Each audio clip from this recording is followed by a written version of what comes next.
Welcome to the Heart-Centered Sales Leader podcast on webtalkradio.net. Of course, I am your heart-centered sales leader and host, Connie Whitman.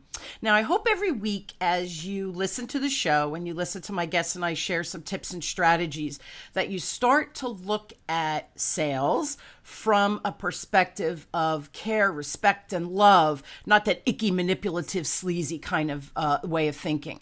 So in order to help you on this journey of changing your mindset about sales, I offer you my free communication style assessment. Just go to Whitman Assoc, so it's WHITMANASSOC.com/CSA for communication style assessment. That will give you a little report on what your superpowers are. More importantly, it gives you a report on your blind spots. The blind spots, I think, is where we shoot ourselves in the foot. So check it out. My gift to you. Hopefully it helps you shift that mindset with that whole sales perspective. Additionally, if you love the show, which of course I hope you do, please subscribe, rate, and if you write a short review, I love reading them. I feel the love, and it just makes me really even more passionate about sharing this amazing content with you. So thank you for joining me today. Now, my motivational quote is by the amazing Jim Rohn, and he says, "If you're not willing to risk the usual, you will have to settle for the ordinary." So join me today with my guest, Julie Hood. We're going to talk about online courses and how you can actually expand revenue when you add some to your business. Now, Julie quit corporate life to be with her young kids, and her online business started gaining traction when she focused on her specific audience of experts and course creators. Now, Julie helps coaches, authors, experts, and bloggers create and market amazing online courses. She shares the best tools and resources and strategies each week via email and on her website at creators, plural, HQ.com. So please help me welcome Julie back to the show. Julie, second time on? Yes, thank you so much. We have such a good time chatting. We do. And we both think alike, I think philosophically. My son and my husband took your 24-hour course, which I'm going to give that link at the end of the show. So a lot of good stuff with this digital presence that we have now, and I think it's even more so than ever before, right? Yes, I think 2020 made everyone kind of stop and go, "Oh my goodness, what am I going to do now?" And so it's been a great opportunity year for the folks who can jump in. Yeah, and really you need a zone of genius, right? And then a course like yours, right, to help people kind of, and we were just talking about that before I hit the record button, right? We have all of this knowledge. It's this humongous amount of knowledge that we know without even breathing. Like, you don't think about breathing, we don't think about it. So now we have people, right, that are listening to the show that have these amazing gifts and expertise.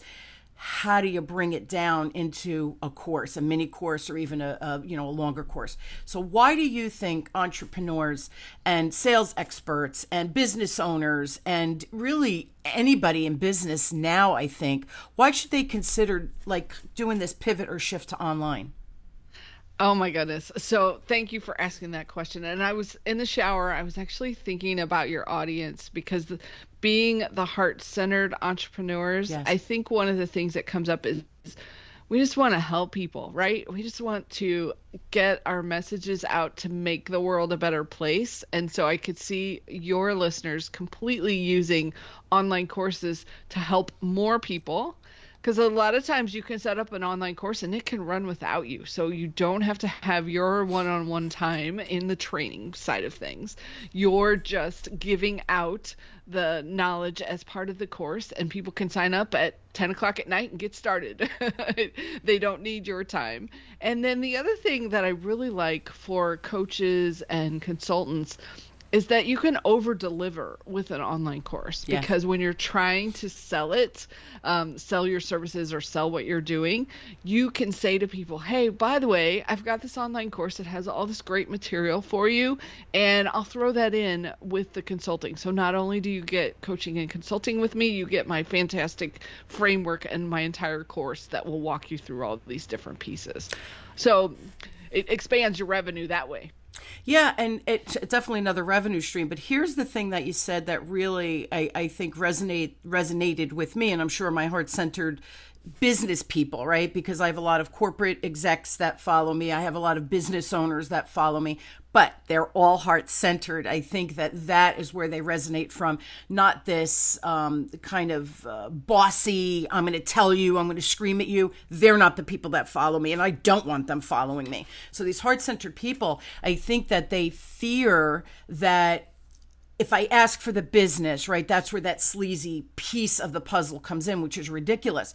And what you said was that you can serve on a bigger scale. And I think that's the piece I want my heart-centered listeners to focus on. Whatever your genius is, and we all have something, right? We all have those gifts that we could possibly bring to market. And I think oftentimes, Julie, and I know you must see this all the time, people think, well, who's going to buy that?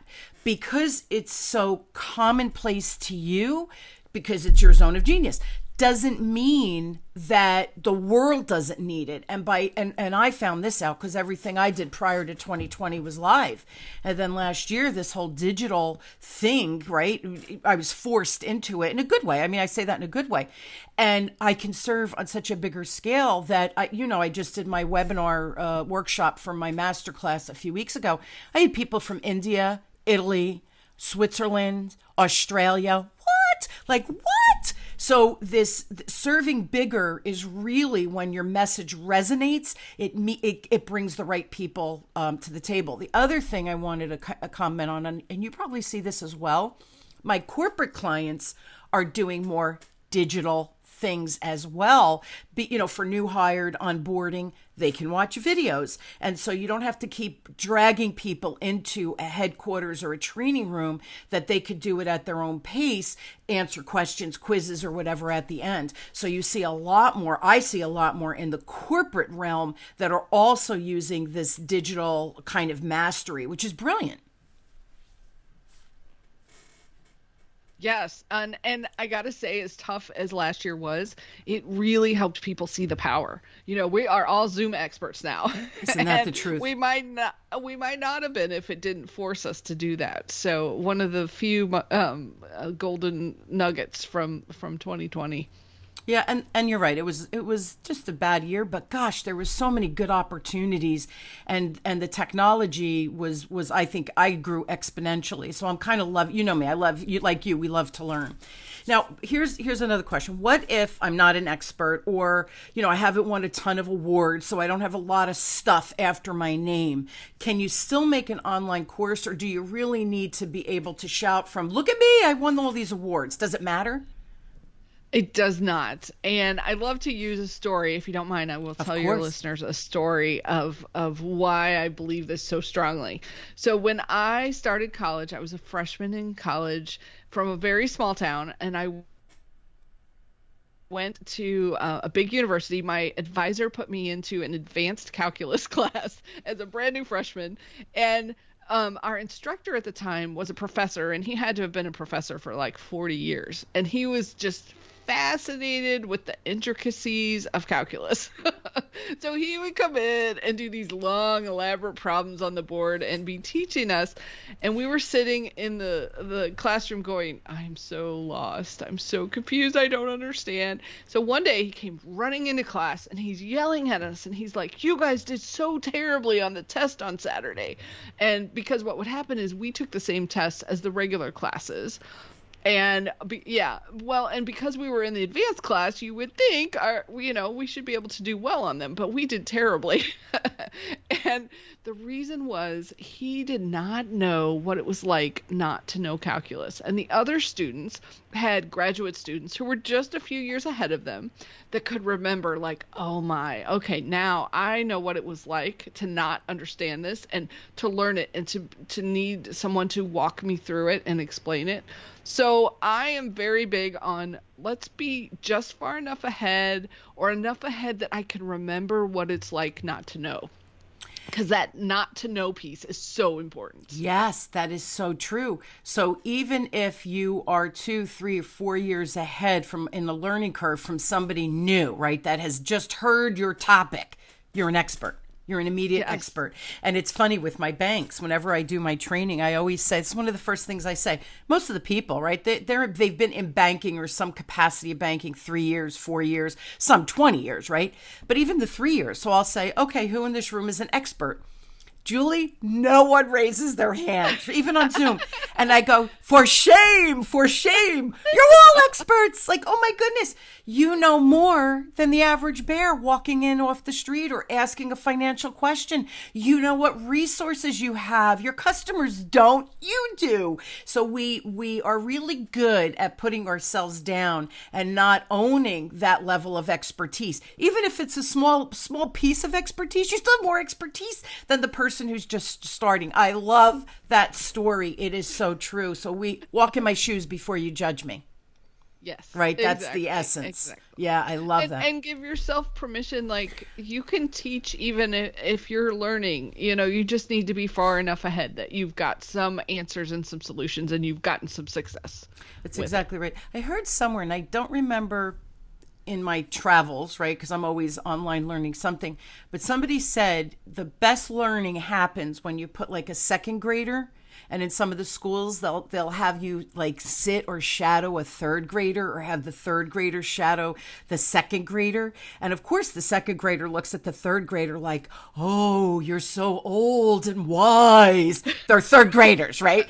But that perspective of that year ahead is exponential in knowledge. It's the same thing we're talking about here. You don't have to be 40 years in the industry to really be able to share your expertise. Now, so people are thinking, I hope everybody's going, what's my expertise? What could I bring to market? I hope that's what you're thinking about. So next question. All right, I'm starting to percolate and think, what can I bring to market? How do I pick a topic? Yes. Okay, so this is one of my favorite pieces of the puzzle for all my course creators. And what I want you to do is start thinking about the customer journey that your customers are on. And I got another story. I just love telling stories. Stories are the best. So when my daughter was little, and she was about 4 or 5 years old, she was totally obsessed with this cartoon TV show called Dora the Explorer. Oh, sure. Yeah, and Dora's would go on these adventures during the show, and my favorite character on Dora the Explorer was the map. And the map would guide them along their journey and would have 3 different guideposts along the way of things that they were going to do on their journey during the adventure. And so what I like to have my students do is also think about the journey that your customers are on, and think about what is the end goal. So I'll give you an example here. My students are all trying to get a course created. So that's their end goal. But what are some of the things that happen along the way? So they may stumble across me on a podcast. They may stumble across a Facebook ad that says, hey, you could do an online course.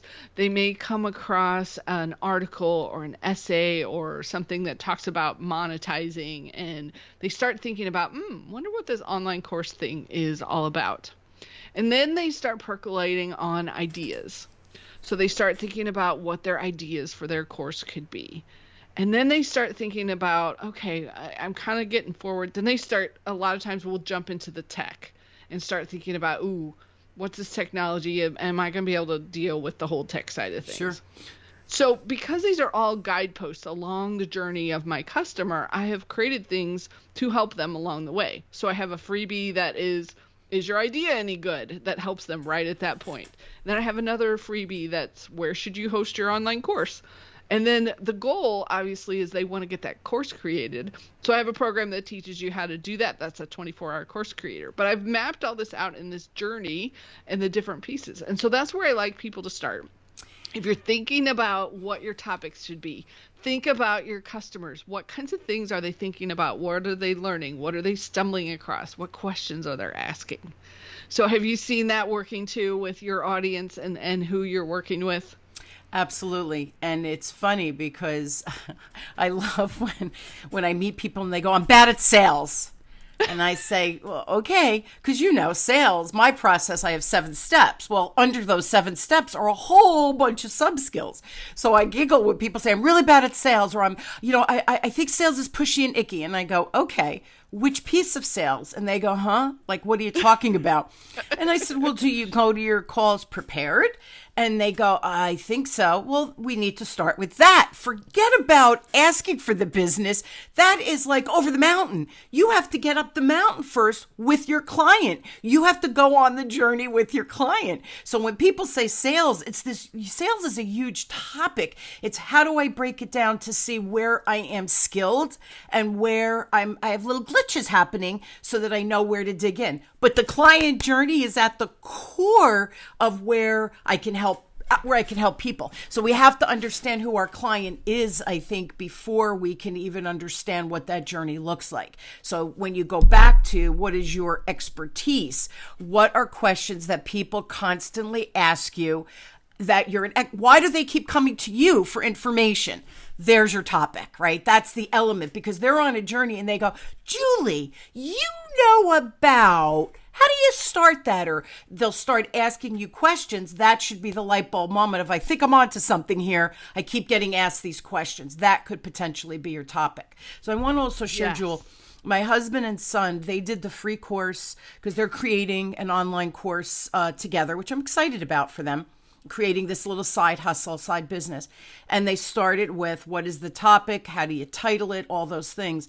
And just everybody listening, that free course is remarkable because Julie gives you a whole bunch of steps. I like steps. I think that's how our brain learns. Tell me what to do, where to go. And now it's tangible. I could start to peel back the onion and explore whatever that topic should be. And Julie's free course is remarkable with that. So I did it too, by the way. I said, I'm going to do it too with you guys. And it was, I'm like, wow, I didn't know that. So it's just really fascinating because that's you're an expert on course creator. So yeah, I love that, starting with the journey, think about the topic. You have a free course, so it gets people percolating. And I love that word, percolating, right? Thinking about what I should do. Yes. And because this is such an important piece of making this work, I'm actually doing a challenge in a few weeks. It's a 5-day challenge, and we're going to help people figure out their topic and figure out their title. Because once you have those two things, it feels so tangible and feels so real, like you can run with it from there. So getting the topic and the title. Yeah. So we'll put the link in the show notes where people can go sign up and jump in for that challenge. Yeah, do the challenge. Again, it's a free resource. Julie kind of holds your hand, but she gives you those tangible pieces of information so that you really can zero in on what the topic is. Because this is, what we're talking about, Julie, you and I have done this. I've done course creation for 20 years, right? You've been doing it since your kids were little too. This can be a very overwhelming topic. So breathe. Start with a challenge, right? Just start with a simple challenge, no cost, a little bit of your time, and then figure out because here's what's going to happen. I think 90% of the time when you do a challenge or something, all of a sudden the brain starts firing and you think, oh my gosh, I think I'm onto something. Started as a side hustle like my husband and son are doing, but you need tools, and Julie is an expert with this, right? Like I'm an expert with sales. So again, breathe. It is an overwhelming topic. Breathe. It's all good. Now, what are the three secrets? Oh, go ahead. Did you want to say something before I ask my next question? Oh, just thank you for mentioning that, because it's my favorite part, is breaking it down and making it simple for people. So yeah, keep it simple. Keep it simple, silly. I know, when people say keep it simple, stupid, that's when I was a kid, that's what I would say. But the word stupid, I don't like that word. To me, it has derogatory energy, negative energy. So keep it simple, silly. There we go. Yeah, that makes more sense, but simple works, right? We always try to overcomplicate our life. Stop it. Just stop it. No more overcomplicating. What are the 3 secrets to a successful online course? So let's structure it a little bit for the listeners. Yes. So the first thing is, I want you to have one result that your student is going to get. So at the end of the course, you're going to have your topic and your title. At the end of the 24-hour course, you'll have your course. At the end of your sales course, what is it that people, at the end of your sales course and your book, what is it they get from that? So, right. Go ahead. Yeah, go ahead. I was going to say clarity of what sales really is. And for me, they're able to zero in their strengths and their superpowers. Keep doing it. We don't even need to address those pieces, right? But they walk away with clarity of, this is where I need to practice. And the practice is where really the magic happens. But if I don't know what to practice, how can I move forward, or how do I move the needle? So I think for me, that's the biggest piece, that clarity of knowledge, or where they're glitching out. And you have done that so well. Like, you specifically, I know what I'm going to get when I work with you. Correct. And so that's one of the big secrets for your course, is being really, really tied to, this is the result that I'm going to give my students. And not only that, but it makes the sales process so much easier, because you know what you're giving them, you know what you're sharing, and they are very clear on what they're getting. So that when people have that confusion, that's when they click away and like, yeah, no, thanks. That you've got that clarity set up. So that's one of the first secrets, is that making sure you have one specific transformation. The second secret we sort of already talked about, but that's knowing who your audience is. Yeah. Like, who is it you're trying to reach? Don't tell me you're good for all business owners. Like, that means nothing you say is going to resonate with anybody specifically. And I completely admit this was a problem that I had when I started way back. I was doing general online marketing. So one day I'd be talking to someone that wanted to sell pizzas. The next day I'd be talking to an author that had a book. The next day I'd be talking to a corporate client that needed help with a blog website. So it was all under the umbrella of online marketing, but I couldn't resonate with any of them when I was doing my general marketing, because the messaging is so different. So when I focused in and said, hey, I'm going to work with course creators. Yeah. We're going to talk about getting students. We're going to talk about courses. We're not going to talk about selling pizzas. When I can focus in the things that I am saying on courses, then people are like, ooh, that's the person I need to work with, because she has that specialized knowledge. Yeah. Just like you focused on sales. Yeah. Well, it's interesting because sales is, again, big topic, right? So there's a lot of pieces of the puzzle. Everybody could use sales because we all sell. However, I am very good at intangibles, right? Because I grew up with the financial, right? Having my Series 7, all my licenses. So I am really good with people who sell intangibles, not people who are selling a copy machine. That's number one. Number two, I mean, obviously I can help people who are full-time salespeople, but I think the people that resonate with me and learn the best from me, or they move their needle exponentially quickly, are non-salespeople. So 20 to 30% of their job is sales. They're an attorney, they're an accountant, they're a banker, they're a business owner. So their expertise isn't sales, but sales is 33% of their job. That's a big percentage. What do I do? That's where people are like, oh, that makes sense. I can do that. Oh, I don't feel sleazy. So it's that the people who are 33% of their job is sales, that's where I can really hone in. So again, it's just that reiteration to figure out where's your zone of genius? Who are the true people that need you? The clearer you get with that. And Julie, you're really good at bringing people through that thought logic process so that at the end they clearly see who their customer is. So that's number two. What was the third secret? So the third secret is to keep your content concise and in a logical order, and that so that it makes sense. Yeah. I don't know how many classes and courses I've been in where I just get so frustrated with the way they're being taught, because the first thing is a big long 90-minute video, and that's the first thing you're supposed to watch. Like, I don't know about you, but I don't have time to sit down and watch a 90-minute video. Give me some 10-minute videos and I'll get started. I'll get that endorphin hit every time I hit those 10-minute videos and say complete, and I'll keep moving through your course.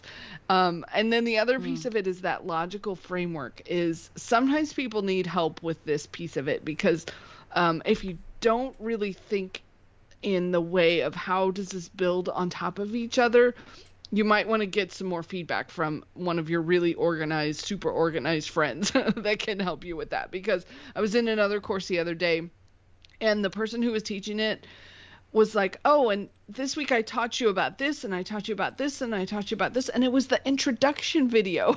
And I was like, wait, what? She had pulled like a Facebook Live that she had done and used that in her course. And I thought, this is not a course.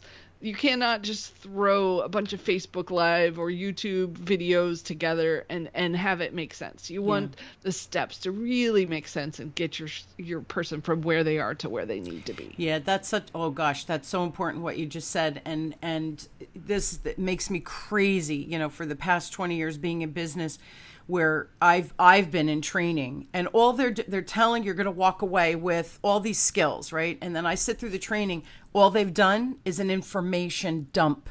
They raise your awareness on all these different topics, and you think, oh, that's interesting. Oh, that's interesting. Oh, that's interesting. And then I leave whatever the training is or the course, and I think, what do I do with it now? Like, it's all great information, but it's not tangible that I should, now I've learned that, what do I do with it?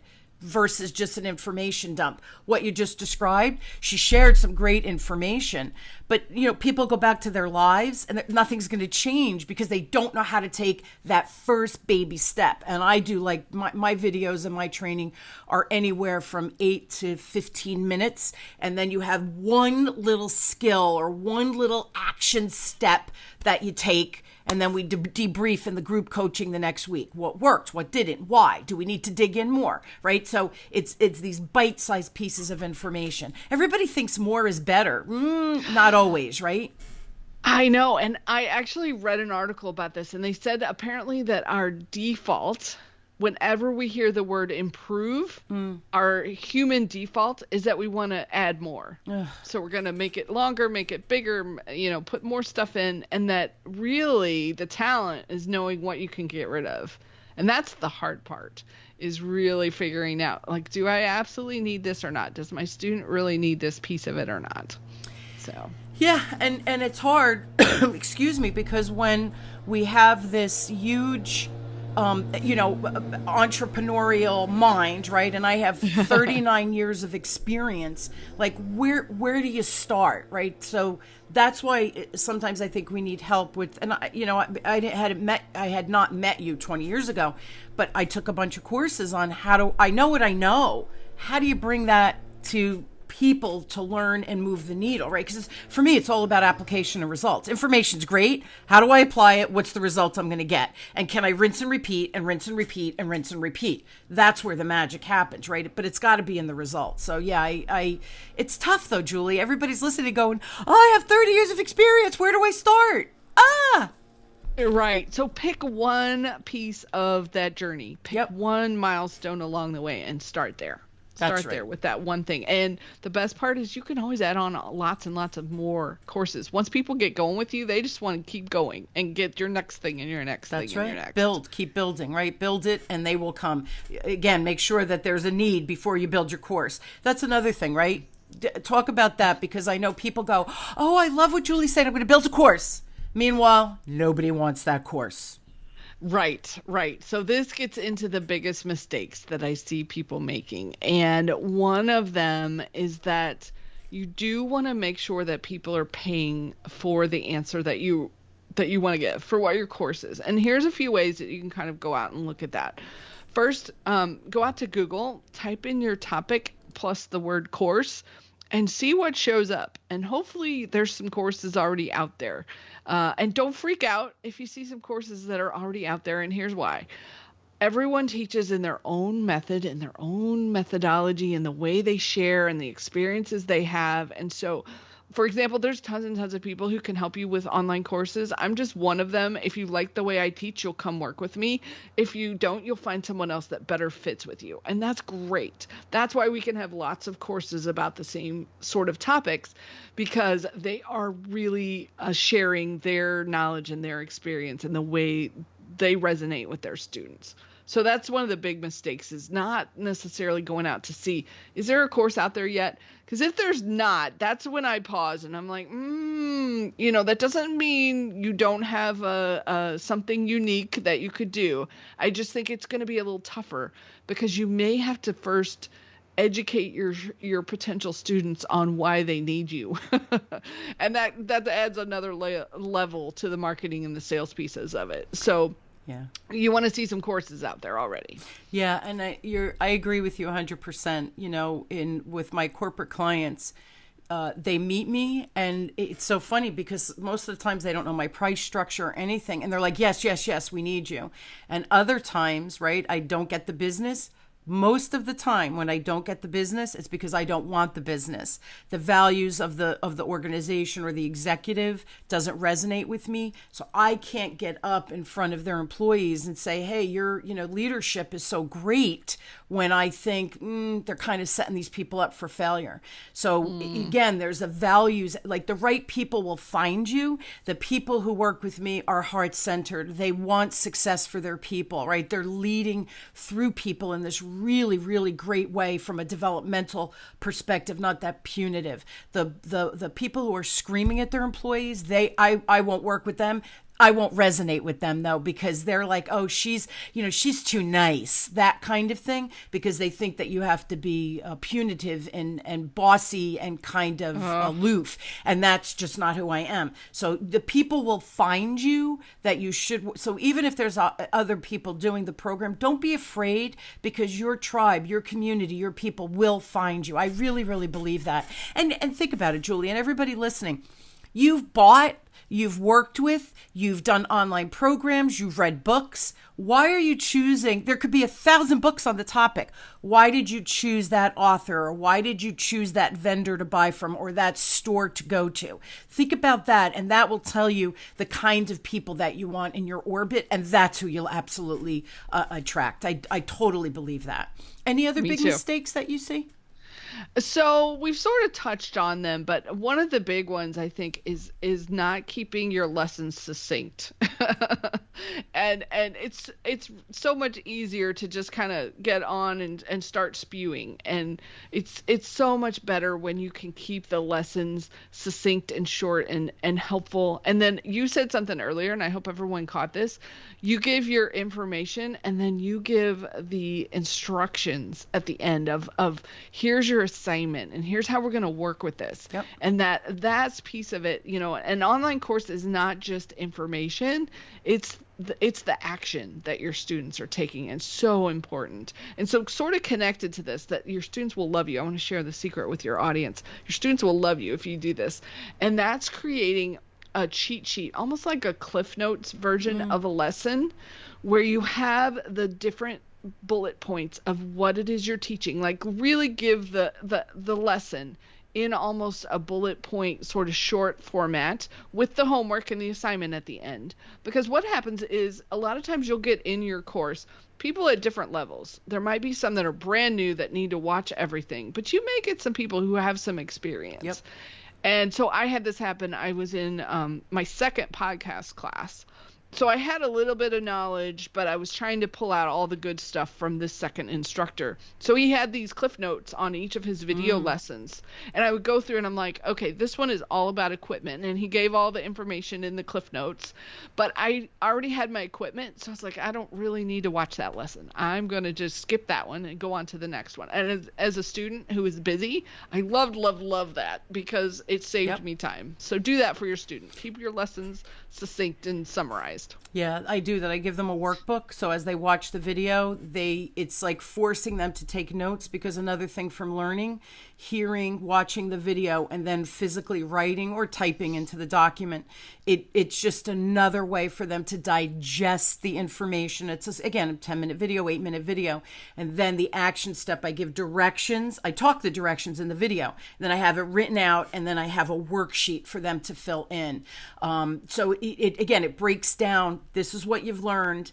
This is how you apply it. Now go and do the assignment, and then we'll talk about it during the coaching call. So again, everybody learns differently, but we have to systematize what that learning looks like. And you do a really nice job with how, just what you said though, it's take that little piece of information, put the cliff notes, have the action step. If somebody's good with that step, like the equipment in the podcasting, go to the next module. So we don't, and it's funny because my whole career, I'll always pose, depending if I'm in a more advanced class with people that have been selling for a long time, and I'll say, tell me if you know about, and I'll give whatever the topic. And you see some people like, yeah. And then you see some people like, I'll say, let me do a really quick brief. And if we need more, we could dig in a little bit. I never want to talk down to anybody. If you guys know it, we could fast forward and go to a more advanced concept. But you can't go to the concept that's advanced if the people are still struggling with what I'm even talking about. So finding that common ground, I think, is important as well through the course creation, so that you're never jumping ahead on the student. Otherwise, they're not learning anything. They get to the end, they're not moving the needle and making the change in their life, whatever, and they're not getting the results. And then they come back to you and say, well, you didn't do a good job. So the course is important.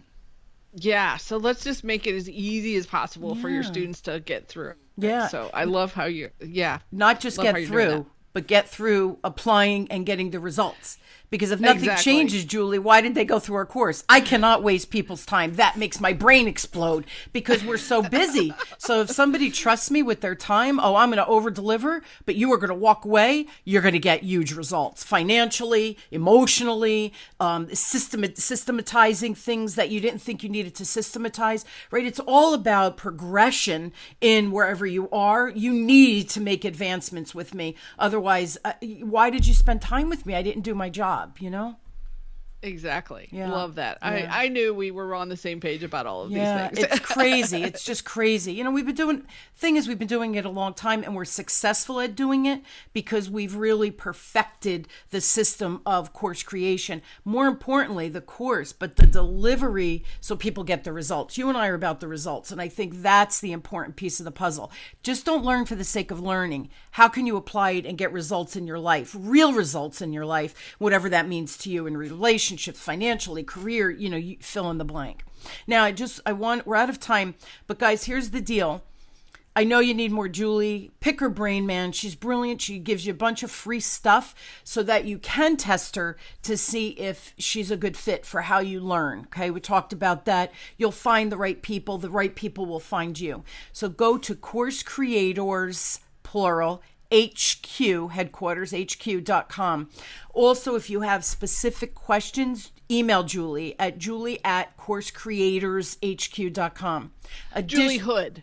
Julie Hood. I'm sorry, Julie. My bad. Okay. Julie Hood, Hood, HOOD, at coursecreatorshq.com. I apologize.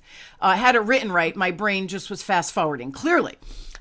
For choosing the topic, there is a free link. I am going to put it in the show notes. So check that out to test Julie and see if she resonates with you. Additionally, there is a challenge that she's doing, and I could put that in the show notes too, Julie.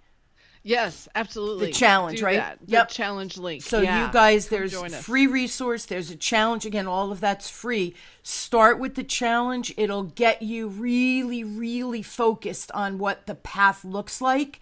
And then if you choose, I'm also going to put Julie's 24-hour course creator. She does not do it literally in one day of 24 hours that you're not allowed to sleep or eat or take bio breaks. She doesn't. Not like the Le Mans. No, it's not like jump in the deep end and you can't come up for air. She does little hours over a period of time, but she breaks, literally, if you combined it, you could create the course in 24 hours time frame. She just gives it to you in bite-sized pieces, equaling that 24 hours. So I'm going to put that, for some of you who are ready for the course creation, check that out as well. Again, all of that is in the show notes. I highly recommend Julie, my son, my husband. I did the mini course as well. Super, super helpful. And at the end of the 24 hours, my husband and son, they really do have their course kind of outlined and structured. So it works. It really does work. There was a lot of fighting. No, there was no fighting. I'm teasing. It was cool because, Julie, there was a lot of discussion as they were going through it. And of course, I knew you, and I was like, "Oh yeah, I know what you're talking about." Like, "Oh yeah, I did that with Julie. Yeah, I know what that is." So it was really kind of cool to see them bring your topic to life through the conversation as they started to build the course. It's kind of fun. It's fun to see things come to life, I think, right? That's my favorite part. Like, I love helping people go from nothing to creating something. Yeah. That's where I want to play. For me, let's make money doing it, right? And you shouldn't feel bad, right? Because you're helping someone else with your zone of genius and your expertise. You should get paid for it. And you're really, for me, it's paying it forward because you're helping the person make more money, change their career, change their relationship, whatever it is that you're doing, selling, coaching, whatever it is. Julie, thank you so much. We could go on and on. I know it's just so much to talk about, because this is an important topic for bringing things to market that can help in people's lives. And for me, like you, we're heart-centered. We want everybody to find success. Again, whatever that means to you, success in your relationships, success in your business, success in your career, right? We all want to move forward and feel good and create the life that we desire. So hopefully, Julie, in my conversation today, you picked some tips up, and again, some free resources that we both shared. Hopefully you take advantage of those as well. So Julie, thanks for being on. Great amount of information. Oh, thank you so much for having me. I really appreciate all your listeners for jumping in and sticking around to the end. It's so much fun. So thank you, Connie. Love it. And hopefully they go back and listen to a couple of things and take notes. This is one of those sessions or interviews, guys. You want to take some notes. I probably should have said that at the beginning. So go back and listen again. All right.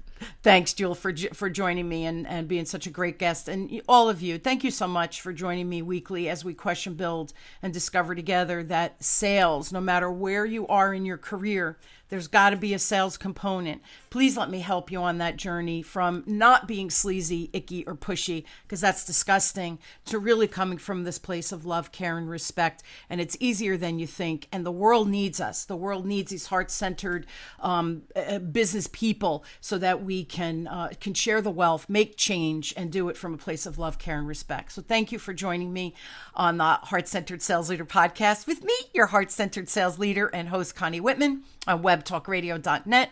Have a wonderful week, everyone. And I truly am honored to have you on this journey of change in your career, in your business. And again, let's create that movement of sales so that we are all coming from a place of love. The world needs it right now. Thanks, everybody.